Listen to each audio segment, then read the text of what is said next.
One of the great misunderstandings people have about success is that they imagine it to be this massive, almost cinematic event, some great leap forward, some grand gesture that catapults you from where you are to where you dream of being. But if you watch closely, if you study the people who have actually achieved something meaningful in their lives, you begin to see a different pattern emerge.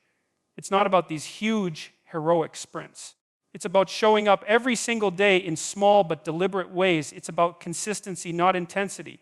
That's a difficult truth for many to accept because consistency is boring. It doesn't give you the rush of a dramatic breakthrough or the applause of a big public win. It demands something quieter and far less glamorous: discipline. But discipline, as the ancients understood, is freedom. It liberates you from the chaos of your own impulses. And when you commit to doing something for 30 minutes every single day, you are training your mind to value process over spectacle, and that changes everything. Think about it this way: if you give 30 minutes of focused attention to something that truly matters, and you do it every day for a year, you've invested over 180 hours into that pursuit. That's the equivalent of several weeks of full-time work. And most people never do that. They dabble, they start and stop. They rely on bursts of motivation rather than the slow burn of commitment. But those under 80 hours will change your life, not because they happen all at once, but because they are woven into the fabric of your daily existence. You begin to see progress not as an accident or as the result of luck, but as the inevitable outcome of your habits. The psychology behind this is simple but profound. Repeated action rewires the brain.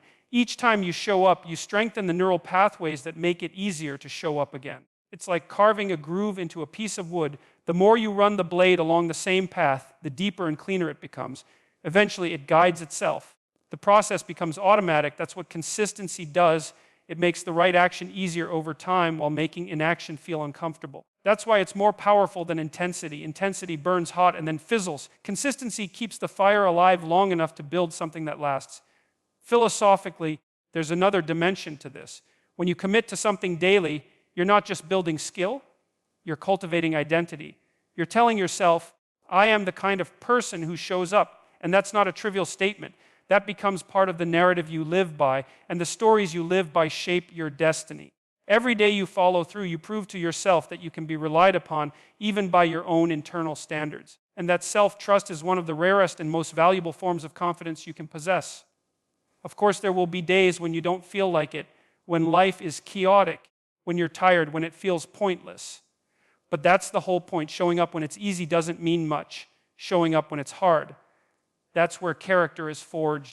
And over time, you start to see that consistency doesn't just produce results in the area you're focusing on. It bleeds into everything. It makes you more patient, more resilient, more capable of navigating the long, often uncertain road to any worthy goal. So if you want to know the real secret, it's this: stop waiting for the perfect moment. Stop chasing the high of sudden breakthroughs and start building the quiet, steady rhythm of daily commitment. Because in the end, it's not the big leaps that carry you forward. It's the countless small steps you take without fail. Consistency is the slow drumbeat that turns potential into reality. If you're going to dedicate 30 minutes a day to something, you can't afford to scatter that time across half a dozen low-value activities. The modern world is a master at tempting you into what I'd call pseudo-productivity, the kind of work that makes you feel busy but changes nothing fundamental about your life. You can answer emails for half an hour, scroll through inspirational quotes, tidy your desk, watch another tutorial, and still be in exactly the same place you were yesterday. That's because business and progress are not the same thing. Progress requires a clear target and the discipline to aim at it repeatedly. If you want to transform 30 minutes into something that alters the trajectory of your life, you must invest it into the single, most high-value activity that moves you toward your central goal. This is where people often trip themselves up. They don't actually know what their central goal is. They drift from task to task, chasing the urgent instead of the important. And when you don't know what matters most, everything feels equally important, which means nothing gets the sustained attention it deserves. The first step then is to clarify. What's the thing that, if you got better at it, if you moved it forward even a small amount each day, would create the most profound ripple effects in your life? For some, that's a creative project, a book, a business, a piece of art. For others, it's developing a critical skill that would radically improve their career or personal effectiveness. Whatever it is, it has to be significant enough that 30 minutes a day on it is worth more than 3 hours on anything else. From a psychological perspective, there's a powerful principle at work here called directed attention. The human mind, when focused narrowly on one meaningful problem, organizes itself around solving it. You've probably experienced this when you immerse yourself deeply in one pursuit. Even when you're away from it, your mind keeps working on it in the background. Ideas surface in the shower, connections appear while you're walking, solutions present themselves when you least expect them. But this mental momentum only happens if you give your brain something specific and challenging to chew on every single day. Spread your attention too thin, and that momentum evaporates. Philosophically, there's also a deeper truth here. When you choose one thing to give your best energy to, you're making a statement about the kind of life you want to live. You're rejecting the illusion that you can do everything at once, and instead, you're choosing the path of mastery. And mastery is incompatible with fragmentation. You can dabble in many things and remain a generalist of the shallow variety, or you can immerse yourself in one thing and dig deep enough to uncover the richness and depth that only long-term focus reveals. Life rewards the latter far more generously. Of course, committing to one high-value activity for 30 minutes every day requires courage because it forces you to confront the discomfort of slow, visible progress. You can't hide in the illusion of multitasking. You can't distract yourself with a dozen smaller wins that don't really matter. You have to face the reality of whether you're actually getting better at the thing you've chosen. And that's uncomfortable. But it's also what makes it worthwhile. The discomfort is the signal you're in the right territory. So here's the challenge. Don't let those 30 minutes dissolve into triviality. Guard them like they're sacred, because they are. That time is the most valuable real estate in your day. It's the fertile soil where the seeds of your future are planted. Give it to something that matters deeply. Focus all your energy there and watch as those daily investments begin to compound in ways you couldn't have predicted. Choose your one thing and choose it well, because what you aim at determines what you see, and what you see determines who you become. When you commit 30 minutes a day to something important, the quality of that time matters just as much as the fact that you're doing it. There's a difference between merely spending time and truly investing it. You can sit at a desk for half an hour with your phone buzzing, notifications popping up, your mind wandering to a dozen other things, and at the end, have nothing meaningful to show for it. But when you approach those 30 minutes as sacred, undisturbed, concentrated time, something very different happens. That's what I mean by the deep work mindset, the ability to fully immerse yourself in a single challenging task without distraction, letting your entire cognitive capacity be devoted to it. Psychologically, this state is sometimes called flow. That mental zone where you're so focused on what you're doing that time seems to move differently. It's in flow that your brain makes connections faster, processes information more deeply, and produces work that has a depth and precision that fragmented attention simply can't match. But flow doesn't happen by accident. You have to create the conditions for it. That means closing the door, silencing the phone, turning off notifications, and telling the world, in effect, for the next 30 minutes, I do not exist anywhere but here. That's a radical act in a culture that constantly demands your attention. But it's also an act of self-respect. The reason this matters so much is that our attention is not an infinite resource, it's limited, and it's being fought over. Every ping, every alert, every glance at a screen pulls you out of the mental space you need to produce something meaningful. Neuroscience shows that when your attention is interrupted, it can take several minutes to fully re-enter the deep state you were in before. That means even one small distraction can cut your productive output in half. So if you want to extract the full value from those 30 minutes, you have to defend them fiercely from intrusion. On a philosophical level, deep work is also an antidote to the shallowness that creeps into life when we allow ourselves to be constantly distracted. Shallow attention leads to shallow thinking, and shallow thinking leads to shallow living. When you train yourself to go deep, to think rigorously, to wrestle with a complex problem, to lose yourself in a creative challenge, you are reclaiming something that's becoming rare, the ability to engage with life at its richest level. And that ability has moral weight because the quality of your attention determines the quality of your actions, and the quality of your actions determines the quality of your life. There's another dimension here too. The discipline of deep work doesn't just improve the work itself, it changes you. Each time you sit down for 30 undisturbed minutes, you're strengthening your capacity to focus in other areas of life. You're building mental stamina. You're practicing the art of doing one thing well instead of scattering yourself across dozens of things poorly. And in a strange way, that focus breeds peace, because for those 30 minutes, the chaos of the world is outside, and you are here engaged, alive, in control of the only thing you can truly control, your attention. So the challenge is clear. When your 30 minutes begin, commit fully. No divided attention, no half presence. Enter that time as though it's a contract with yourself. Promise that you will give your best without compromise, without escape routes. Because those moments of deep work are where breakthroughs happen, where mastery is forged, and where the secret to real progress hides. Guard them, honor them, and let nothing pull you away until the work is done. One of the most overlooked forces in human motivation is the accumulation of small wins. We tend to think of confidence as something that arrives fully formed, like a lightning strike, but in reality it's built brick by brick through repeated experiences of showing ourselves that we can do what we set out to do. Those 30 minutes you invest each day are not just about advancing a project or developing a skill, they are moments of victory. And victories, no matter how small, carry weight. They reshape your perception of yourself, which in turn reshapes your behavior. Every time you finish your daily session, you're reinforcing the belief that you are capable, disciplined, and trustworthy to yourself. The psychology here is worth considering. Human beings are feedback-driven creatures. We respond to evidence, especially evidence we generate about ourselves. When you consistently complete something you've committed to, even if it's modest in scope, you're sending your brain a constant stream of proof. I follow through. I can be relied upon. That belief becomes a self-fulfilling prophecy. You're far more likely to take on bigger challenges when you've trained yourself to trust your own follow-through on smaller ones. In other words, the daily win is not just a micro-achievement. It's a training ground for larger victories. This is where many people make a critical mistake. They set their sights so high at the start that their early efforts inevitably fall short. Then when they fail to meet those towering expectations, they internalize that failure and use it as evidence that they're not cut out for the task. But the opposite approach, starting small and building upward, is far more effective because it gives you a continuous stream of successes to build on. These small wins don't just add up in a linear way, they multiply. They change your momentum. And momentum is one of the most powerful forces you can harness in human behavior, because once you have it, it's much easier to keep going than to stop and start again. From a philosophical perspective, this is about orientation toward life itself. If you approach each day with the mindset that you need to achieve something monumental to justify the effort, you'll rarely be satisfied. But if you learn to see value in the steady accumulation of incremental gains, you'll not only feel more capable, you'll also find more meaning in the process. That's because meaning is often less about the size of the outcome and more about the consistency of the engagement.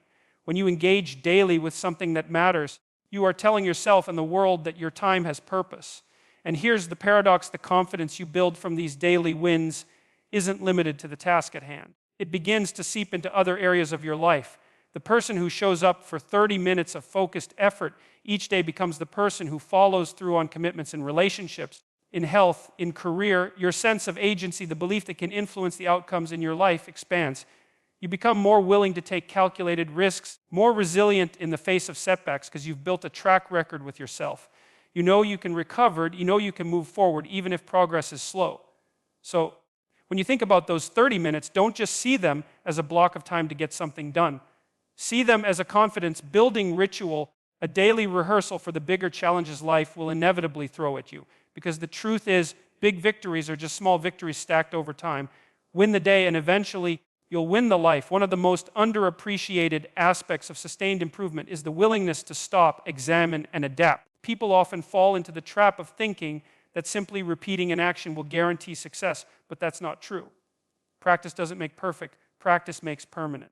If you're practicing the wrong thing or doing the right thing in the wrong way, all you're doing is reinforcing a flawed approach. That's why the 30 minutes you dedicate each day should include a small space for reflection. Not endless overthinking, not the kind of reflection that becomes an excuse for inaction, but a deliberate pause to ask, what worked?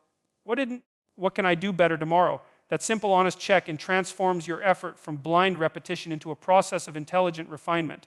Psychologically, this engages a powerful mechanism known as metacognition, thinking about your own thinking. It's the capacity to step outside your immediate experience and view it from above, as if you were both the actor and the director in your own life.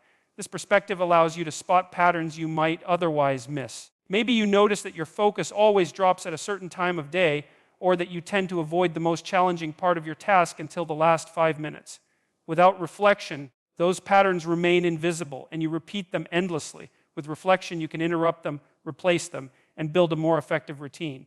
From a philosophical standpoint, reflection is a form of humility. It's an admission that you don't yet know everything you need to know, that there's room for improvement, that you are a work in progress. And humility is essential for growth because arrogance blinds you to your own errors.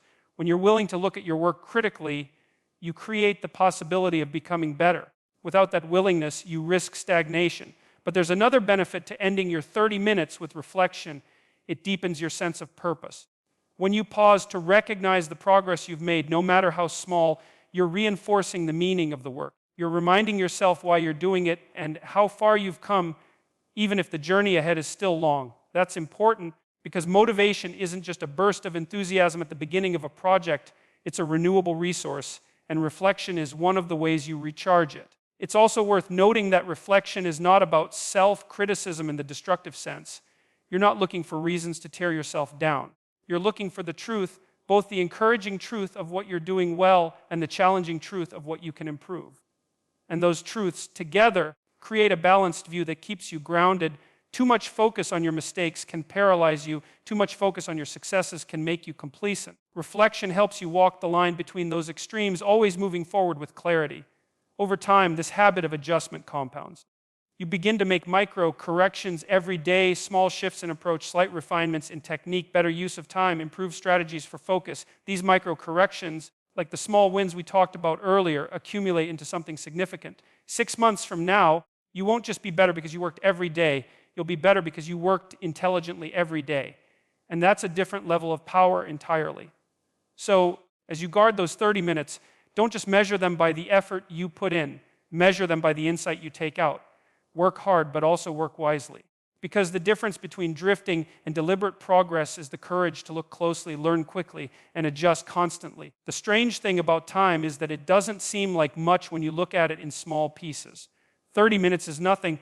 You can lose it to scrolling your phone, wandering through idle conversations, or letting your attention drift from one distraction to another. But time, like money, has a compounding effect when it's invested wisely. A single day of effort might not move the needle in any visible way, but day after day, the effect begins to build. What seemed insignificant at the start becomes powerful through accumulation.